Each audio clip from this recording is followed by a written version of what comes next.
एका गरीब धनगराच्या आयुष्यात असा दिवस उगवला जेव्हा त्याच्या घरात खायला एक दाणाही उरला नव्हता.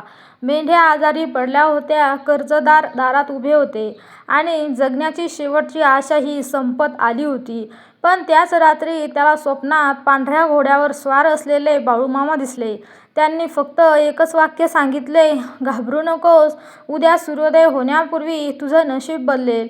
दुसऱ्या दिवशी जे घडलं त्याने संपूर्ण गाव थक्क झालं. ही कथा आहे एका गरीब धनगरावर झालेल्या बाळूमामांच्या कृपेची. शेवटपर्यंत नक्की ऐका, कारण या कथेचा शेवट तुमच्या डोळ्यांतील अश्रू आणेल.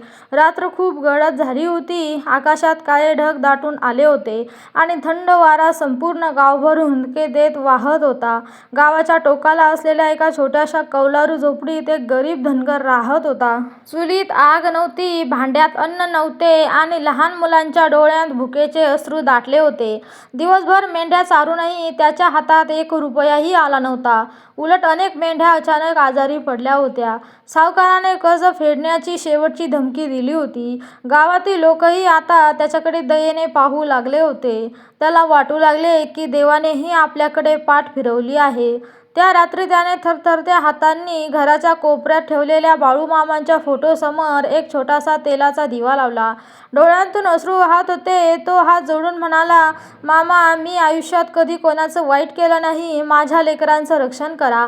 आता तुमच्याशिवाय माझा दुसरा कोणीही आधार नाही." इतकं बोलून तो थकलेल्या मनाने झोपला. मध्यरात्र उलटली आणि अचानक झोपडीत एक विलक्षण सुगंध दरवळू लागला.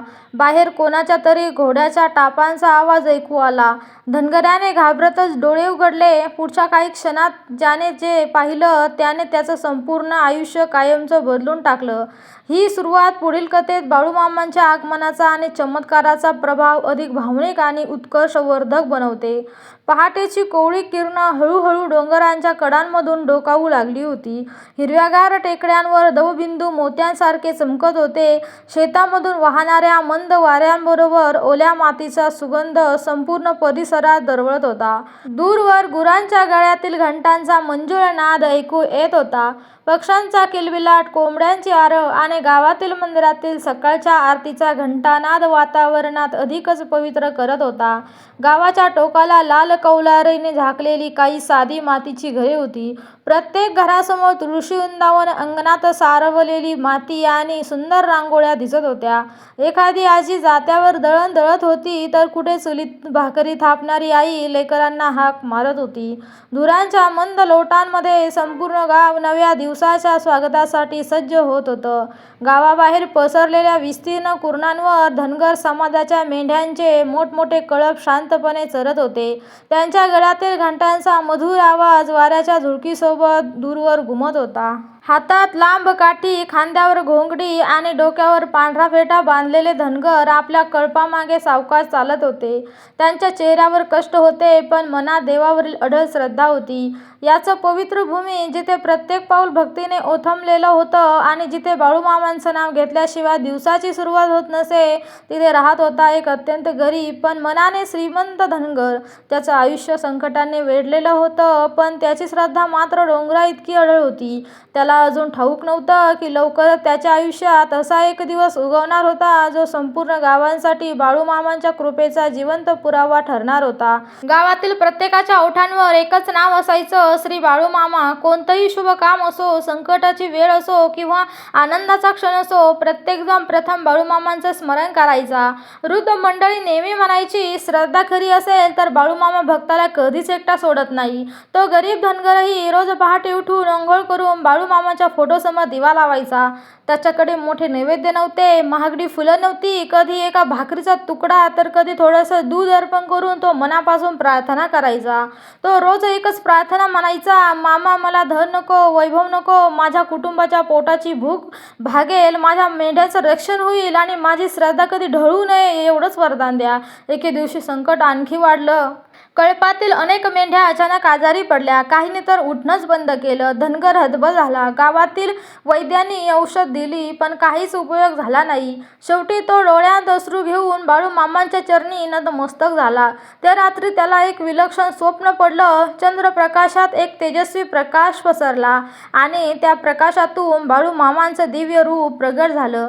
त्यांच्या चेहऱ्यावरच करुणा होती. त्यांनी प्रेमाने धनगराच्या डोक्यावर हात ठेवला आणि शांत स्वरात सांगितलं, श्रद्धा सोडू नकोस. उद्या सूर्योदयाच्या आधी तुझ्या कळपाला नदीकाठी घेऊन जा. बाकी सर्व माझ्यावर सोड. पहाट होता. धनगराने कोणताही विचार न करता बाळूमामांच्या आज्ञेचं पालन केलं. आश्चर्य म्हणजे नदीकाठी पोहोचताच एकामागून एक आजारी मेंढ्या उठू लागल्या. काही वेळात संपूर्ण कळप पुन्हा पूर्वीसारखा चरत होता. ते दृश्य पाहून धनगराच्या डोळ्यांतून आनंदाश्रू वाहू लागले. त्याने हात जोडून फक्त एवढंच म्हटलं, मामा तुमची कृपा शब्दात सांगणं अशक्य आहे. ही बातमी वाऱ्यासारखी संपूर्ण गावभर पसरली. गावकरी त्या धनगराकडे धावत आले. अनेकांनी हा प्रसंग स्वतःच्या डोळ्यांनी पाहिला आणि सर्वांनी एकमुखाने बाळूमामांचा जयघोष केला. त्या दिवसानंतर धनगराचं आयुष्य बदललं, पण त्याने कधीही त्या चमत्काराचा गर्व केला नाही. तो प्रत्येकाच्या एकच गोष्ट सांगायचा, चमत्कार हा श्रद्धेपेक्षा मोठा नसतो. खरी भक्ती, प्रामाणिक कष्ट आणि निस्वार्थ विश्वास असेल तर बाळूमामांची कृपा योग्य वेळी नक्कीच लाभते. आजही त्या गावात ही कथा श्रद्धेने सांगितली जाते, कारण ती केवळ एक चमत्काराची गोष्ट नाही, तर विश्वास, संयम आणि भक्तीची जिवंत प्रेरणा आहे. दुसऱ्या दिवशी पहाटे बाळूमामांनी स्वप्नात सांगितल्याप्रमाणे तो गरीब धनगर आपल्या मेंढ्यांचा कळप घेऊन नदीच्या दिशेने निघाला.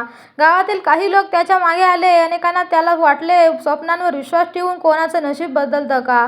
तर काहींच्या मनात आशेचा किरण होता. नदीकाठी पोहोचताच धनगराने हात जोडले आणि बाळूमामांचे नामस्मरण सुरू केलं. अचानक आकाशात काळे ढग दाटून आले. जोरदार वारा सुटला. मेंढ्या अस्वस्थ होऊ लागल्या. इकडे तिकडे धावू लागल्या. उपस्थित गावकऱ्यांच्या मनात भीती निर्माण झाली. तेवढ्यात कळपातील एक लहान कोकरू अचानक जंगलाच्या दिशेने पळू लागलं. त्याच्या मागे इतर काही मेंढ्याही धावल्या. धनगर जीवाच्या आकांताने त्यांच्या मागे धावला. जंगलात शांतता होती, पण त्या शांततेतही एका अदृश्य शक्तीचं चाहूल जाणवत होती. धनगर एका जुन्या वडाच्या झाडाजवळ पोहोचला. तिथे त्याला जमिनीवर एक तेजस्वी प्रकाश दिसला. त्या प्रकाशाच्या मध्यभागी बाळूमामांच्या पवित्र पादुकांसारखी दोन दिव्य चिन्हे उमटलेली होती. धनगराच्या अंगावर रोमांच उभे राहिले. त्याने नम्रपणे माथा टेकवला. अचानक दूरवरून घंटांचा मंद नाद ऐकू आला. क्षणाक्षणाला तो आवाज जवळ येत होता. गावकरीही त्या दिशेने धावत आले, पण पुढे जे घडलं ते पाहून सर्वजण स्तब्ध झाले. क्षणभरापूर्वी मृतव्रत पडलेल्या मेंढ्या एकामागून एक उठू लागल्या. त्यांच्या डोळ्यात पुन्हा चैतन्य दिसू लागलं. कळप पुन्हा शांतपणे चरत होता.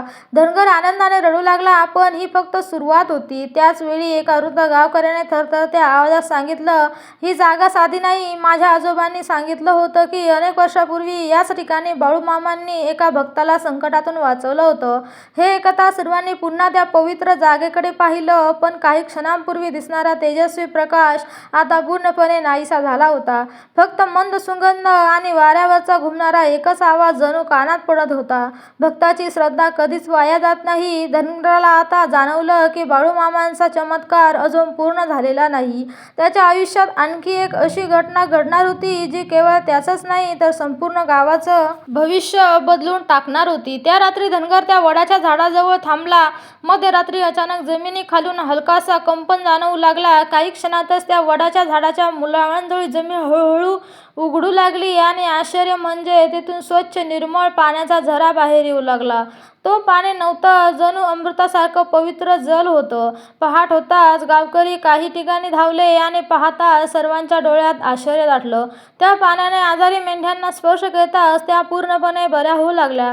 काही वेळात संपूर्ण परिसरात आनंदाचा जल्लोष पसरला. त्या झऱ्यामुळे काही ठिकाणी दिवसात जमीन सुपीक झाली. गुरांना चारा मिळू लागला आणि गावातील दारिद्र्य हळूहळू कमी होऊ लागलं. सावकारानेही धनगराचं कर्ज माफ केलं, कारण त्यालाही या चमत्काराची जाणीव झाली होती. गावकऱ्यांनी त्या ठिकाणी एक छोटंसं बाळूमामाचं मंदिर उभारलं आणि त्या धनगराला सर्वजण आदराने श्रद्धेचा धनगर म्हणून ओळखू लागले. तो मात्र नेहमी एकच गोष्ट सांगायचा, मी काहीच केलं नाही, सगळं बाळूमामांच्या कृपेने घडलं.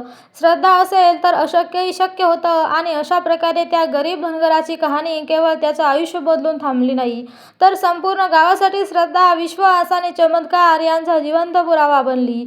ही कथा आपल्याला शिकवते की संकट कितीही मोठं असलं तरी श्रद्धा आणि संयम कधीही सोडू नये. कारण जेव्हा मनात खरी भक्ती असते तेव्हा बाळूमामांसारखी दैवी शक्ती नेहमीच आपल्या पाठीशी असते. तर मग भक्त मंडळी, वारकरी मंडळी, तुम्हाला ही बाळूमामाची कथा खरंच मनापासून आवडली असेल तर व्हिडिओला एक लाईक आणि एक कमेंट नक्की करा. भेटूया पुढील व्हिडिओ. तोपर्यंत धन्यवाद.